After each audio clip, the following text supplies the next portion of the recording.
Hi, my name's Jeff, and I want to share with you how I replaced my cloudy old 1970s windows.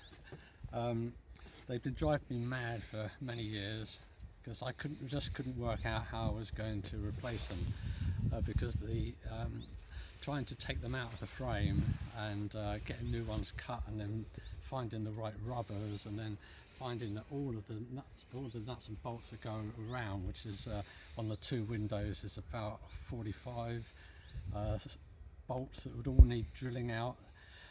So I came up with this idea where I basically leave the window frames in place and put new Perspex windows over the top. And this is how it kind of goes. If I come alongside the boat here, this has been done. So these are all new windows put in. All these screw heads are slightly, the original ones, they're slightly up. So when I measured it to go just inside these screw heads, so that the Perspex can go flush up against the aluminium frame. So once that it was carefully measured, and the correct radius of the corners, which actually, if you look, I didn't get quite right, but never mind. Then you can then go online, and there's various companies that will cut them to size and cut the corners off for you. So they cost about £30 each, so that's 60 quid for the two. And then you need to buy some screws to fit it in. So the screws that you need are these self-tapping screws, and they must be pan head screws like this. As if you use countersunk ones, they'll split your new windows, and that would be a disaster. But if they've got these flat bits at the bottom, when you screw down, they won't force the Perspex apart. So that's that. And you need to get some silicone, a good quality silicone as well, for when you put them in. So basically what I did is I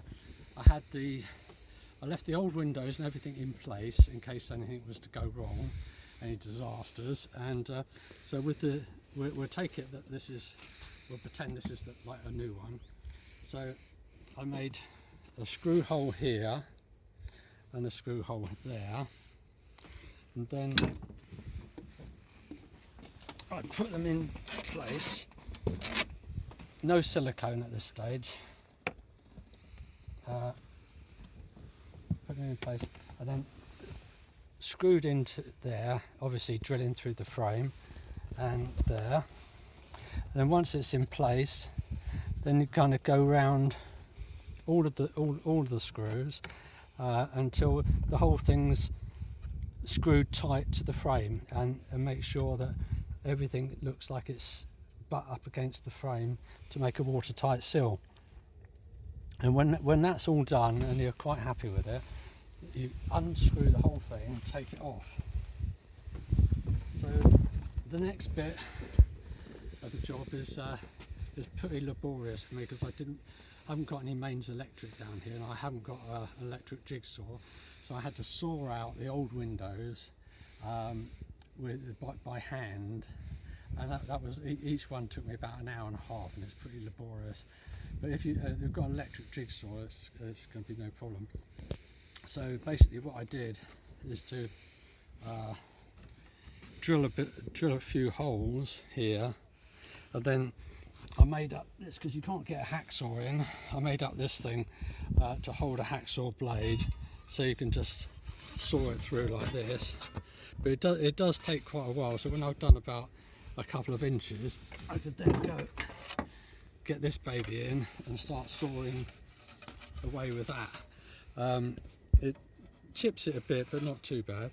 But I would say that if it starts steering off, to go back and to make sure you get a nice straight line, because otherwise it's going to be, once it starts to go off, it carries on going off. So just go backwards and then start again to keep it keep it flush. So when you've sawn the whole window out. Oh, by the way, the corners is I used a drill and drilled a whole series of holes, and then wiggled the drill until it came out. That's the best way I could do it without an electric jigsaw.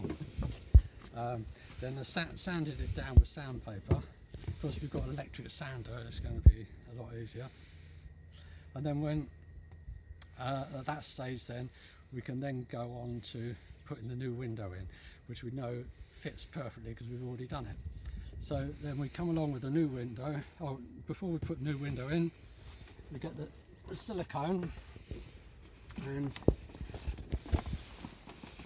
what I would have done is done a pencil line all around before I took it down, and then smear silicone all along here until it's quite thick. Then put the get the new window, put it on, screw it all into place, and then when it's all in place, screw it up the final turns, and you'll find if you've got the silicone right, it'll all ooze out through the top, and you can smooth it off with your finger,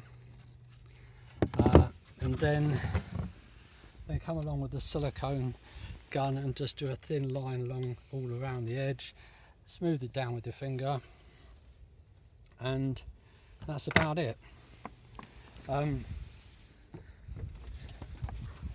Now I've had some really strong winds this winter and lots of heavy rain, and not a drip has come through.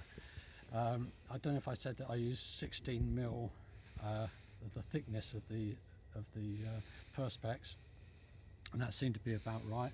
So I'm completely happy with it. It's a really successful job, and it's made such a difference because the windows are so crystal clear. It's just amazing, and it's the kind of job that I can maintain myself if something was to go wrong, they get scratched or cracked or having to go cloudy again. I could just take them off and do them myself, and it's a sort of an easy job. So I hope you like my idea. Obviously, if you're a boat builder, you could do a lot better job than I've done, but this is sort of like a guy for an average guy can do it, and good luck with it if you have a go.